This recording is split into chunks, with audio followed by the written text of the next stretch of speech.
has on the No civilian podemos population. permanecer en silencio We cannot sit ante by las in violaciones al silence derecho internacional as humanitario violations of y international los derechos humanitarian law humanos and cometidos human contra el rights pueblo are committed sudanés, against the Sudanese people. que ha sufrido, entre otros, They crímenes de have, violencia amongst other sexual things, suffered relacionadas al conflicto, crimes of conflict-related ataques sexual violence, indiscriminados a civiles, indiscriminate attacks against civilians, desapariciones forzosas, enforced disappearances, ejecuciones extrajudiciales, extrajudicial killings, campañas de miedo, campaigns of ataques a fear, escuelas attacks y hospitales, against schools and ataques a hospitals, campamentos de desplazados attacks internos, against internally asesinatos displaced persons camps, basados en origen killings étnico, based on ethnic quema origin, selectiva de aldeas, the selective carencia de burning servicios básicos of villages, y tráfico de armas. a lack of basic services, Preocupa and the sobre todo el trafficking of incremento weapons. de casos de Above violencia all, sexual. we are concerned Deben by the aplicarse increase in mecanismos cases para of frenar sexual estos violence. hechos atroces sin más Mechanisms demora. must be applied to halt Los these perpetradores de horrendous estos acts crímenes, immediately. incluidos The crímenes de perpetrators of lesa these humanidad, crimes, including deben crimes ser against investigados y humanity, llevados a must la be justicia. investigated and brought to La justice. única manera de que The atrocidades only como way estas to prevent atrocities such as these from occurring again is by ensuring that there is no impunity. Madam President, we are concerned by the humanitarian situation in the country. There are more than 3 million internally displaced persons and more than 800,000 Sudanese refugees. Also, there is a lack of access to services. All of this means that the outlook is bleak for this deepening conflict. For this reason, it is indispensable for the international community to continue contributing to humanitarian assistance that may provide some partial relief to the suffering of millions of Sudanese. In this regard, we issue a call to all parties to guarantee swift, secure, and unhindered humanitarian access to all of Sudan. We deplore the death of humanitarian staff. It is our hope that the support of the countries in the region that have maintained their borders open will continue despite the difficult reality that they are living through. We also recognize the international, regional, and multilateral initiatives to seek a peaceful outcome to the conflict. Now is the time to unite forces into a single, inclusive, and consolidated peace process that will give some respite to this conflict that has taken so many lives and that continues to deepen in the already crippling humanitarian, economic, and social situation in the country. We call for the panel of experts on Sudan under Resolution 1591 of 2005 have the facilities and access that it needs in order to accomplish its mandate. It is time for the Sudanese armed forces and the swift support forces cease their hostilities immediately and their acts of violence. They must abide by their obligations under international law. I thank you. I thank the representative of Ecuador for their statement, and I will now give a statement as the representative of the United States.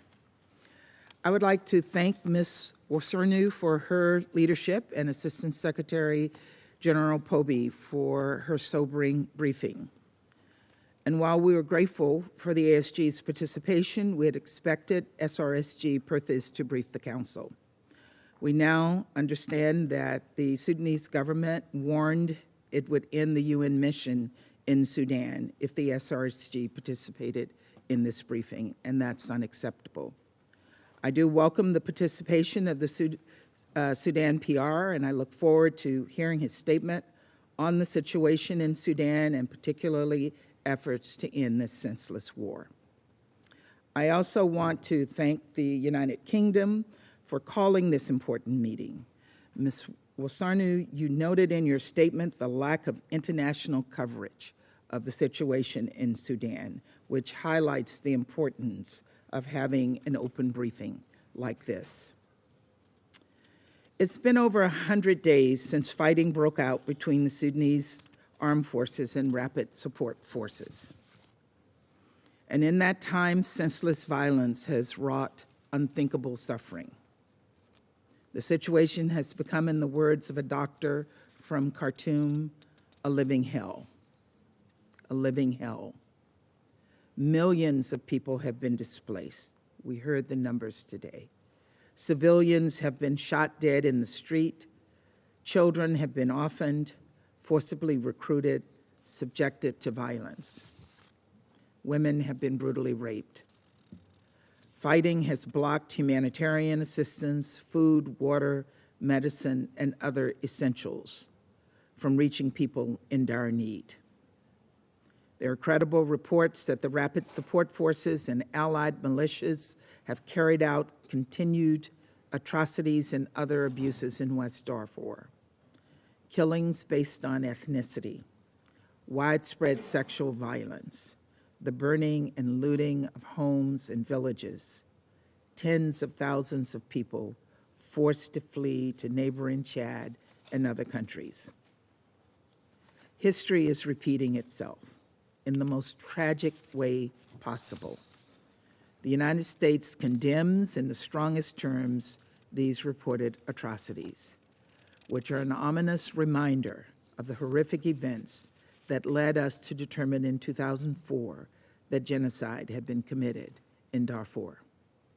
And we're gravely concerned about the risk of further conflict in North and Central Darfur, specifically by a reported buildup of rapid support forces and affiliated forces near El Fasher, which poses a threat to non-Arab populations in the area.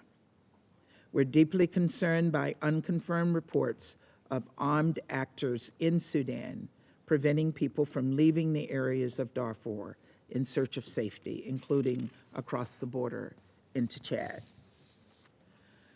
Colleagues, as we approach the 75th anniversary of the Universal Declaration of Human Rights, we have a responsibility to live up to the promise of this foundational document, to not just extol human rights, but defend them.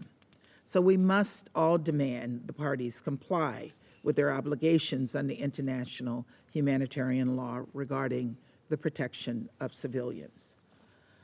Of course, the best way to protect civilians would be for parties to end this brutal conflict once and for all.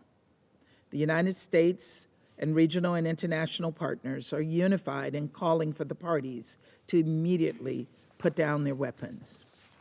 And we echo the calls of countries in the region, including the July 10th Intergovernmental Authority on Development communique to prevent any external interference and military support. This would only intensify and prolong the conflict at the expense of the people of Sudan. We also support coordinated international diplomatic efforts by the AU, the IGAD, the League of Arab States, the UN, and other parties from the Horn of Africa and the Middle East. But until the guns are silenced, and for as long as this humanitarian crisis continues, we must support the people of Sudan, who have endured so much needless suffering. The United States remains the largest single donor of humanitarian assistance to the people of Sudan. We're working to support the millions of internally displaced people, the nearly 1 million people who have crossed into neighboring countries to seek refuge. We must also work together to ensure that humanitarian assistance can reach people in dire need, including those who can't leave their homes because of fighting, fuel shortages, and simply because of fear.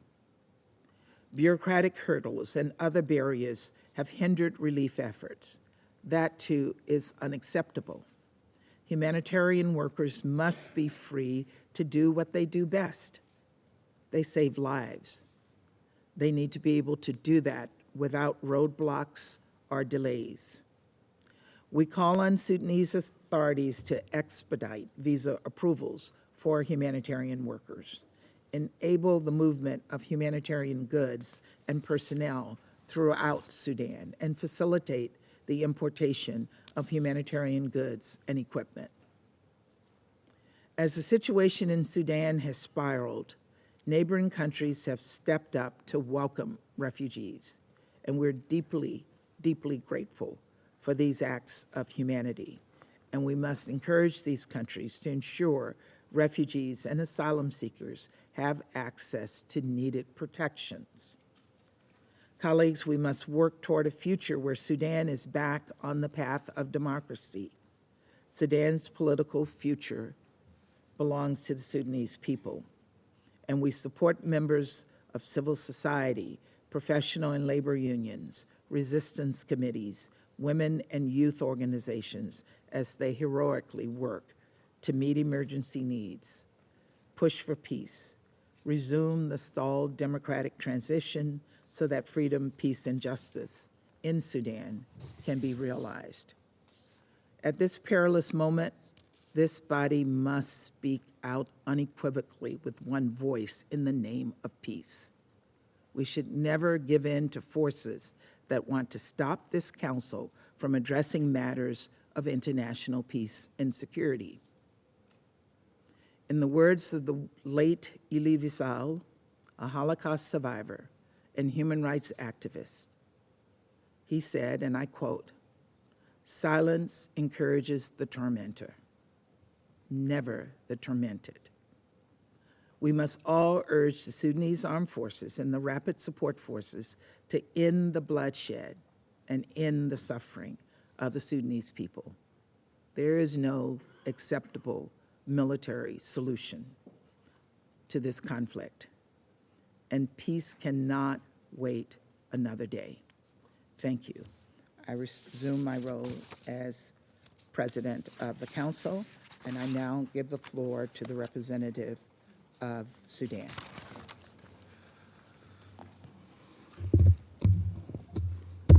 بسم الله الرحمن الرحيم. In the name of God, most compassionate, most السيدة الرئيسة، Madam أود في البداية أن President, at أتقدم the outset, لكم I بالتهنئة would على like to رئاستكم لمجلس congratulate you الأمن for خلال assuming شهر the أغسطس presidency الحالي. of the Security أشكر Council during كذلك this month of السيدة August. I مارثا also would like to بوبي thank والسيدة أديم Ms. أوثورنو Martha Popey على and Ms. الإحاطة Edim Othorno الضافية for التي the تقدمتها بها. informative وأشكر briefings. كذلك الوفود I would التي like أبدت also to تعاطفا thank ودعما the لشعب delegations السودان who showed sympathy حيال ما and support يواجهه to the من people of the معاناة Sudan given ومن the suffering وضعية they are راهنة. sustaining and the current فعلت situation. حكومة السودان كل ما In this بمقدورها regard, the government of the أن Sudan توقف هذه الحرب spared المفروضة no عليها. effort to put an end وأود to أن this أذكر war في which is هذا الخصوص imposed on the أن government. And in this regard, I تحليل would like الحرب to recall بوصفها حربا بين طرفين that تحليل لا يوصل depicting this war للنتائج as a war والقراءة between two الحقيقية parties will lead us الاستراتيجية to للواقع nowhere, الذي يدور and في it is السودان not الآن. as إن strategic هناك and قوة السيدة الرئيسة realistic reading of إقليمية what is going on in the Sudan now. دعمت العدوان Madam President, there وأرادت is من a السودان أن regional يكون power تيرا that نوليوس supported بمفهوم this القانون aggression, and الدولي it wanted the Sudan to become a وأن terra التدافع nullius الشعبي according الذي أشار to the إليه definition أو of the أشارت إليه international بعض law. الوفود جاء من المواطنين طواعية And in fact, لأن القانون الدولي يدعم ذلك والقانون الجنائي الوطني بالدفاع عن النفس وليس شرها في القتال. And self-defense ولذلك is أن provided القوات for المسلحة by the law and the السودانية international law. التي That's why the people started to defend themselves. تعاملت بإيجابية Thus, مع the Sudanese منبر armed ومسار جدة forces الذي تدعمه الولايات المتحدة الأمريكية والسعودية have لا تقاتل من أجل positively السلطة received ولكن the للحفاظ Jeddah على سلامة process. وأراضي The السودان وحماية SAF المواطنين من are القتل not fighting العشوائي for power, وذي الطابع but to الإثمي defend the الذي people of the أثبتته Sudan, to منظمات defend حقوق them الإنسان against the وحتى ثبتت indiscriminate إدانته في عدد من ethnical الدول من war بينها that has الترويكا been ومن condemned بينها by a الولايات number of countries, المتحدة including the وغيرها Troika, من the منظمات United حقوق States, as الإنسان well as other مثل human Human rights Rights Watch organizations such وأمنستي as Human International. Rights Watch and Amnesty International. أود كذلك أن أوضح I would أن like also السيدة ليندا مندوبة الولايات المتحدة تربطني بها علاقة ود واحترام we have a متبادل very amicable وأنا relation أتتلمذ with على Ms. تراثها Linda, الدبلوماسي the ولكن ambassador لم of تكتب the بعثة United السودان States, خطابا and she was a رسميا mentor إلى to me. However, رئيس مجلس الأمن the mission of بأنها the Sudan تهدده has بمقاطعة not الجلسة إذا اشترك إكس أو واي ولا تكتب أيضا sent إلى a letter or a correspondence saying that we are threatening to boycott the session, and we haven't also written a letter to the GPPA. However, after our name was enlisted, we لم تكن واضحة we found that we received a letter that was not that was confusing, and we were told that according to Rule 37, we are not entitled to speak if the same is not approved by the Security Council. That's why I wrote a letter to Ms. Linda to this effect, and she assured me that I am entitled to participate. أشرنا وأرسلنا معلومات ضافية لكل الوفود وإلى رئاسة مجلس الأمن بشأن العنف الجنسي والجنساني الذي تناولته عدد من بيانات الوفود وأرفقنا معه التقرير الذي أصدرته وحدة مكافحة العنف بوصفها وحدة مستقلة وأدانت فيه الطرف المعتدي بمثل ما أدانته وحدات كبيرة من المجتمع الدولي إن القوات المسلحة لا تمارس عنفا جنسيا ولا جنسانيا والطرف الذي يمارس ذلك معروف any sexual or gender violence, and the party involved in this atrocity is very well known, and some of the delegations pointed to that party without naming names. and the current indiscriminate shelling is not perpetrated by the SAF. In fact, the SAF is defending citizens who are forcibly displaced. They are forcibly displaced due to some sinister schemes من أن تتعامل القوات المسلحة مع واقع ذلك. إذا حدث هذا في أي دولة من دولكم أخبروني بالله ماذا كنتم ستعملون؟ هل ستتفرجون على قوات مسلحة معتدية تدخل في بيوت الناس وتحطم أملاكهم وتغتصب نساءهم وتعتدي على ممتلكاتهم؟ هل ستتفرجون عليها؟ أم ستأمرون قواتكم الأمنية والمسلحة للدفاع عنها؟ فيما يتعلق بالمحور الإنساني، السيد الرئيس يؤكد السودان على التزامه الكامل بالتعاون مع الأمم المتحدة ومكتب تنسيق الشؤون الإنسانية أوتشا لتسهيل إيصال المساعدات الإنسانية للمحتاجين والمتأثرين بالحرب. كما تؤكد حكومة السودان حرصها على معالجة الأوضاع الإنسانية التي أفرزتها الحرب والنتج عنها من التعقيدات والتحديات الأمنية التي يتم التعامل معها بالمسؤولية والمرونة والواقعية. وقد ظهر هذا الحرص والاهتمام بشكل عملي من خلال الآليات التالية. تم تشكيل لجنة عليا لمعالجة الوضع الإنساني برئاسة وزير الرعاية الاجتماعية وعضوية مفوض عام العون الإنساني الذي يشارك في مفاوضات جدة بجانب سفراء ودبلوماسيين أوفدتهم وزارة الخارجية للعمل ضمن عضوية اللجنة في بورت السودان وهم موجودون هناك. على مستوى البحث في نيويورك اعتبرت آلية الاجتماعات التشاورية الدورية مع مكتب أوتشا أداة فعالة للتنسيق والتشاور. قد أسهم هذا التعاون المستمر في تسهيل حصول مسؤولين أمميين كبار ومسؤولين في أوتشا وغيرهم على تأشيرات دخول في وقت قياسي رغم الطوارئ الموجودة حاليا في السودان. كما ساعدت البعثة في تسريع شحنات مساعدات في ميناء بورت السودان حيث تم ترتيب لقاءات رفيعة لهؤلاء المسؤولين بالسيد وزير الخارجية المقيم في بورت السودان حاليا والمسؤولين في بورت السودان. ووافقت حكومة السودان على تقديم المساعدات عبر الحدود مع تشاد رغم المخاوف الأمنية حيث وصلت أول شحنة مساعدات غذائية عبر برنامج الغذاء العالمي إلى ولاية غرب دارفور الأسبوع الماضي.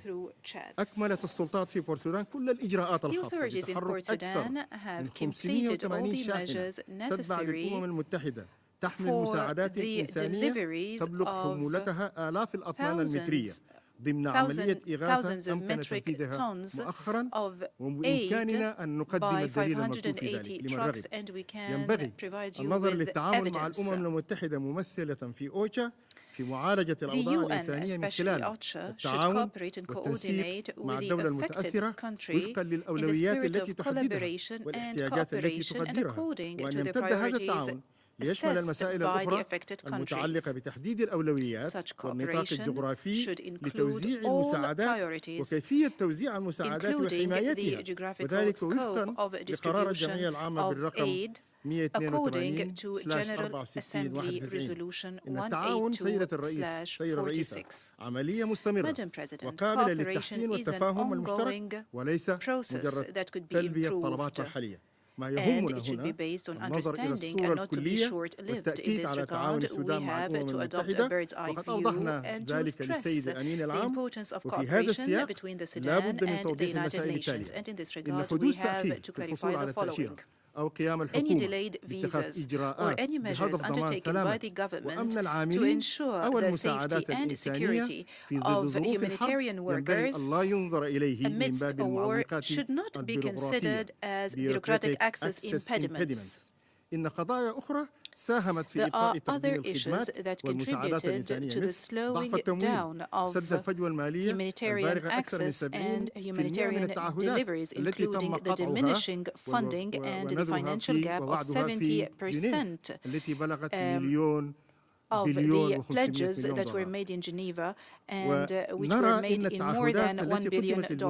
وإجراءاتها أصابها البطء مع تعقيد عمليات الاستجابة بسبب طبيعة النظام الذي يمر بسلسلة من العمليات والتقييمات الساعدة في الحد من الوصول المساعدات في الوقت المناسب. السيد الرئيس، لمزيد من التحسين في الأداء والوصول للغايات المنشودة في الجانب الإنساني تتطلب مقتضيات التعاون بين حكومة السودان والأمم المتحدة مراعاة المرونة والواقعية والشراكة القائمة. فحكومة السودان هي في وضع أفضل لتقدير الاحتياجات وتحديد الأولويات والإشراف على التوزيع وفق النهج الغذائي المعتمد لأهل السودان. وهناك بعض المسائل التي تتطلب مرونة لأن نتائجها تمس الحكومة، مثل مرافقة القوافل الإنسانية تأمينا لها وللطواقم الإنسانية والطبية من الهجمات، حيث بلغ عدد الذين سقطوا من الموظفين في الحقل الإنساني 18. ولذلك تصر حكومة السودان على مرافقة القوافل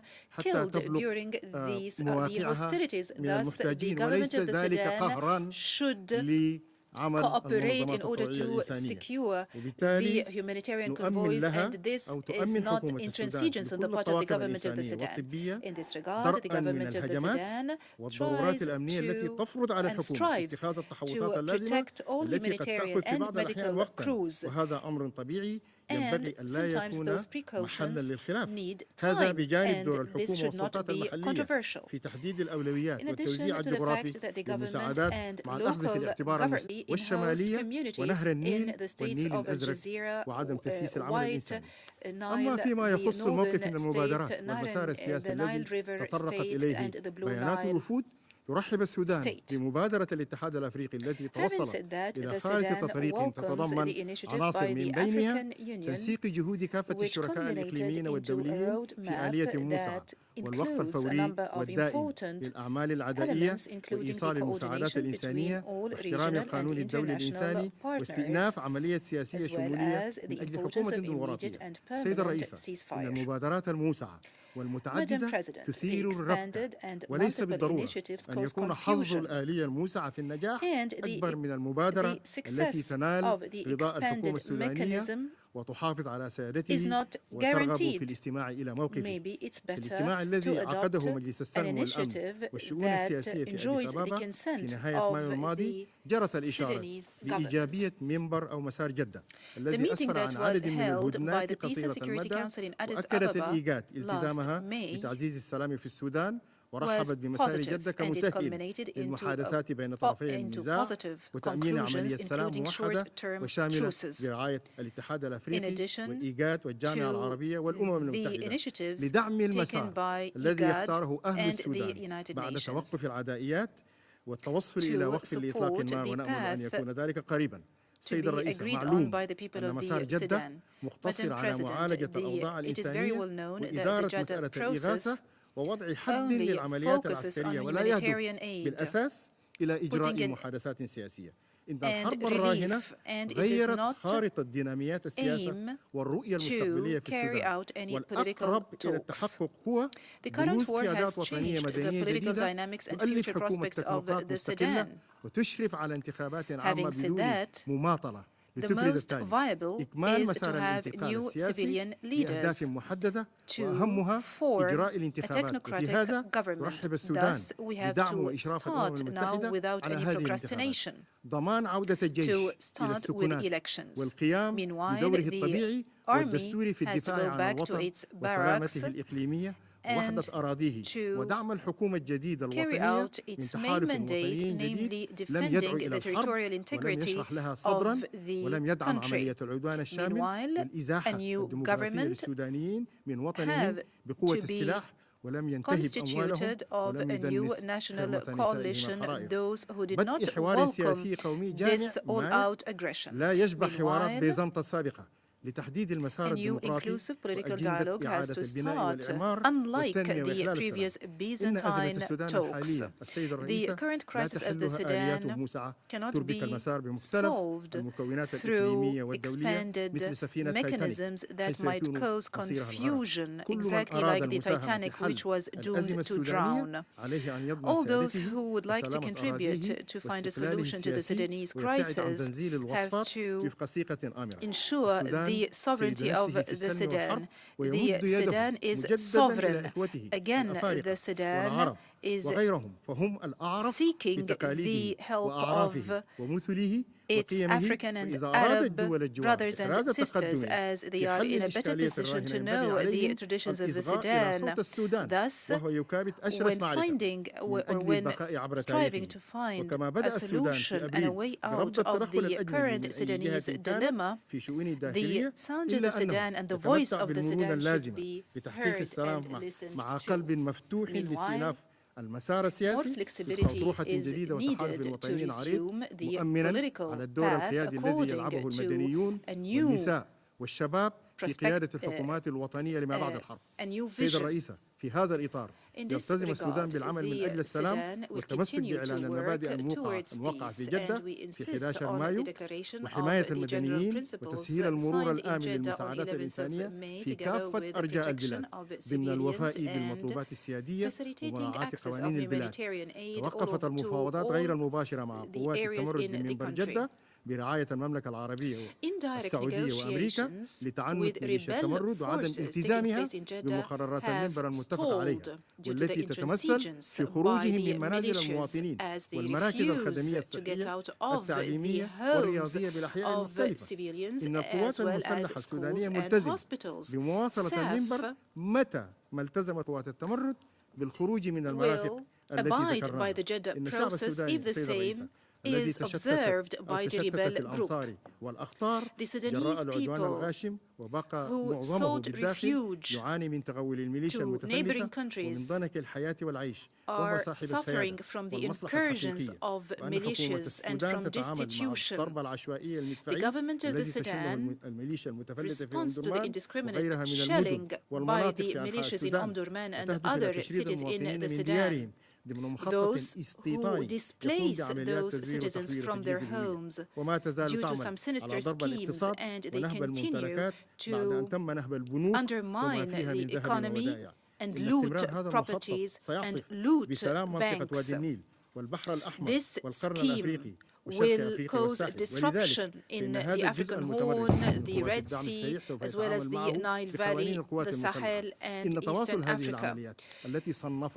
These ongoing operations have been denounced by human rights organizations and civil society and were condemned by countries and states. Thus, the ICC Prosecutor General promised to investigate the same. Those crimes are tantamount to war crimes and crimes against humanity. Thus, the government of the Sudan is currently discussing with the Prosecutor General of the ICC the investigation of those aggressions, as those aggressions constitute the main impediment to the cessation of hostilities. A committee has been created to address war crimes. Do you know that there is a regional country that have sent 6,000 combatants to fight the SAF and to support the militias? In a previous meeting, I told you that one day you will be privy to all the information and all the hostilities that were perpetrated by certain regional countries. However, we find that the majority of the Sudanese people call for ending this rebellion. And by the way, more than 20,000 drug dealers have collaborated with those militias. Not to mention the horrifying events that were witnessed by the state of Western Darfur and Guinea, as well as Mid-Darfur and Zalingi, with the help of foreign mercenaries.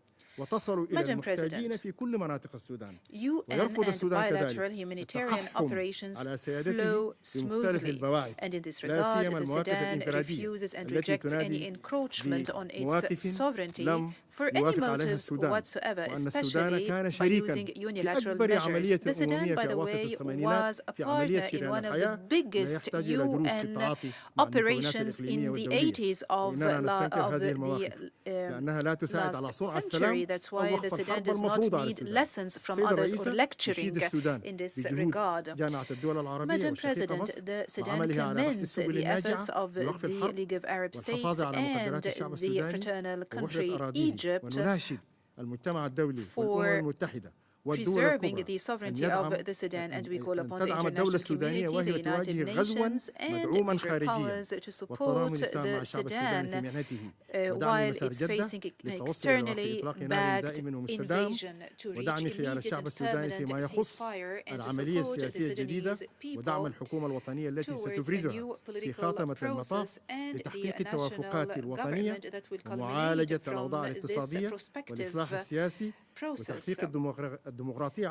towards achieving democracy through fair elections, in addition to ensuring food security.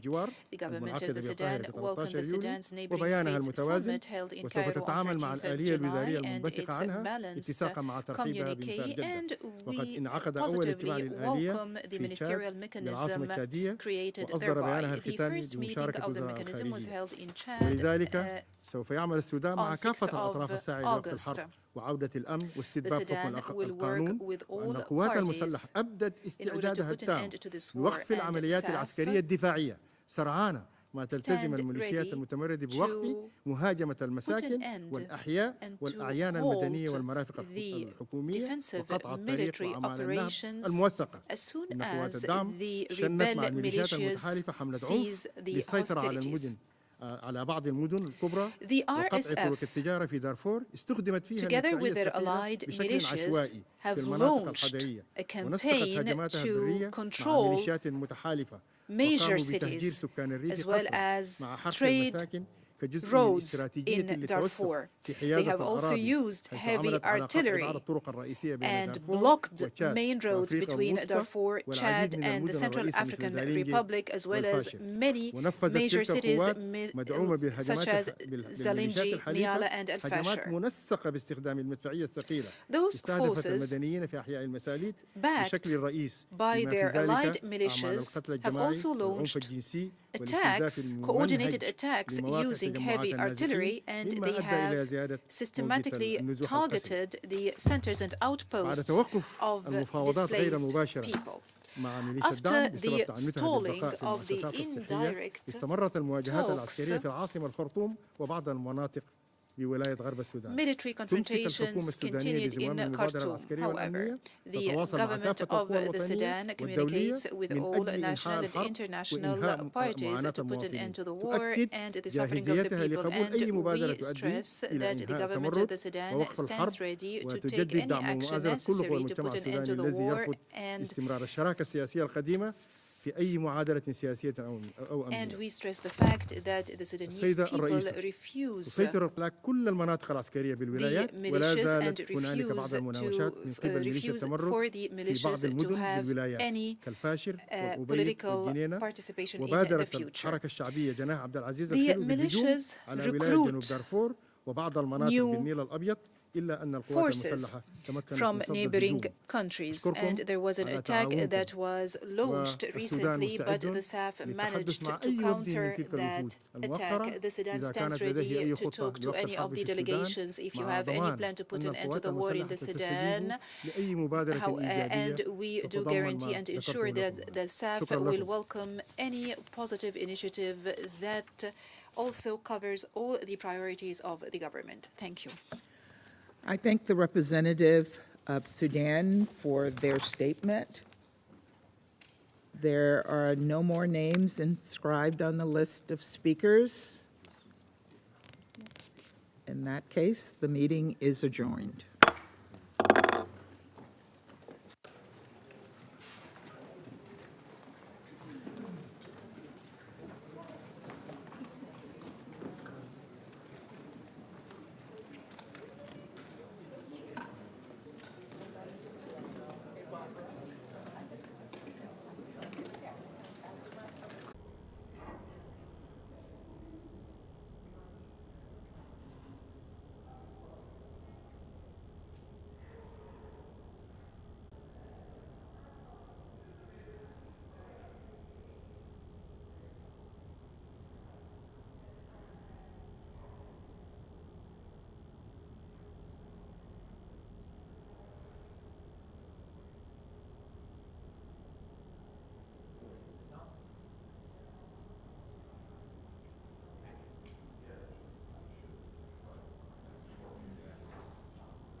So you get your work cut out for you.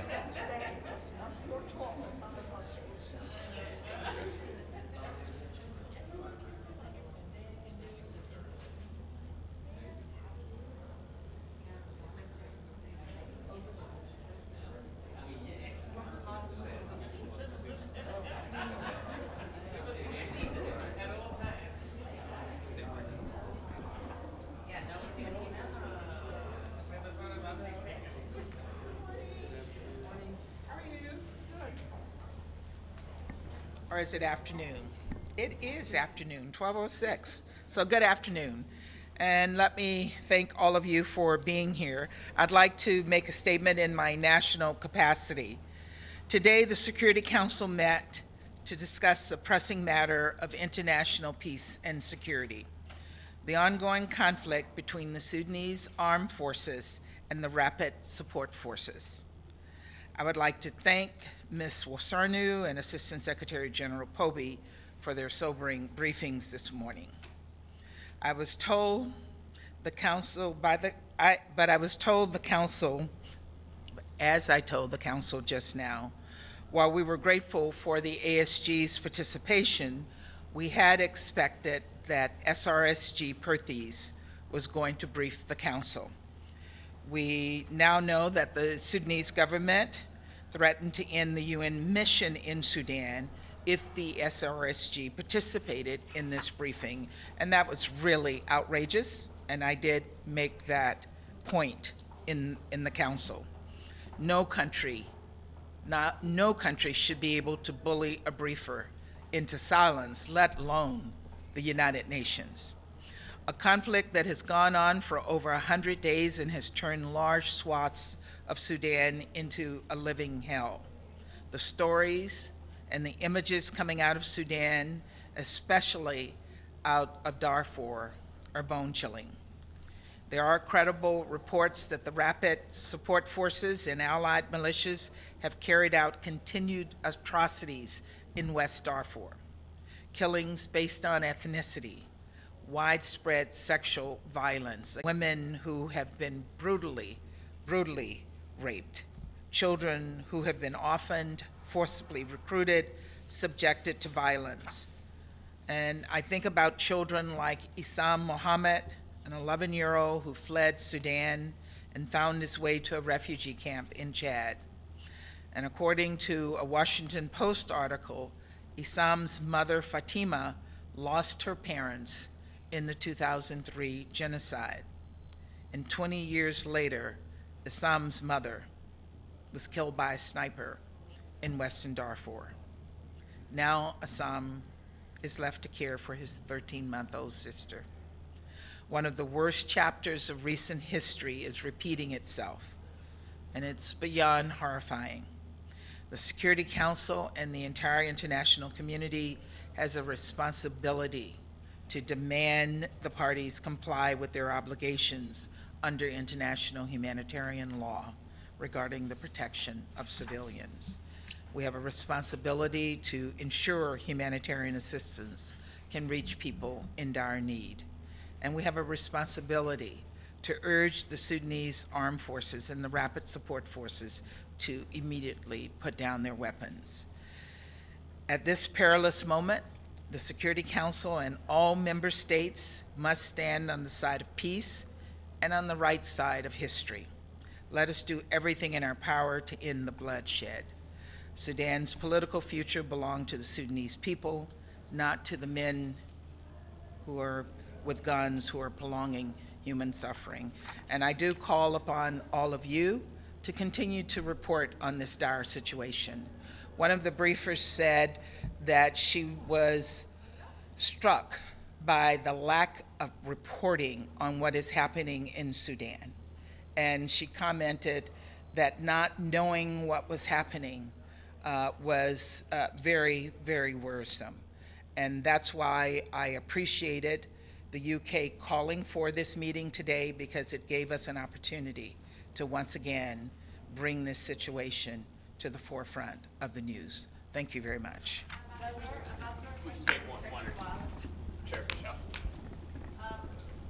You mentioned specifically what's happening in Darfur when it comes to ethnic and sexual violence, and that the RSF and their allied militias are to blame. What about in the rest of the country? We heard from the UN that it's on a sickening scale. Who's to blame for all that? It's all over the country. We have seen this kind of violence being perpetrated by both sides, so there are no innocents here. Thank you very much, Madam Ambassador. First, just to clarify on what you said about Volker Perthes, the ambassador seemed to push back on what you had said. Did the United States receive some kind of a written communication from the foreign ministry and about this threat to... No, this is not the United States. This is the United Nations. We were told yesterday that Volker would be briefing the council, and this morning his name was pulled, and we understand that that happened because the Sudanese government threatened to pull UNITAMs out of Sudan if he briefed the council. And I spoke directly to him on that, and he told me he was under instructions. But that wasn't my question. That was a clarification. My question was, you said the Security Council has to do something. Is the United States, or is somebody going to put forward a resolution, a presidential statement, something? Yeah, I didn't say we needed to do something on this. What I said is that we were appalled by it. It was outrageous. It was unacceptable. And it is. And we did push back. We got a really excellent briefing from the Assistant Secretary General, but I do think it's not appropriate for any member state to block or to threaten a briefer. I wasn't talking about a briefer. I was talking about the whole, the broad situation of what's going on in Sudan. Yeah, I do think we absolutely need to be doing something. This is one step in that process, calling this open meeting, and there were objections to us having an open meeting on this, but we were able to have an open meeting, and we will look at what other actions and efforts we might take. Thanks.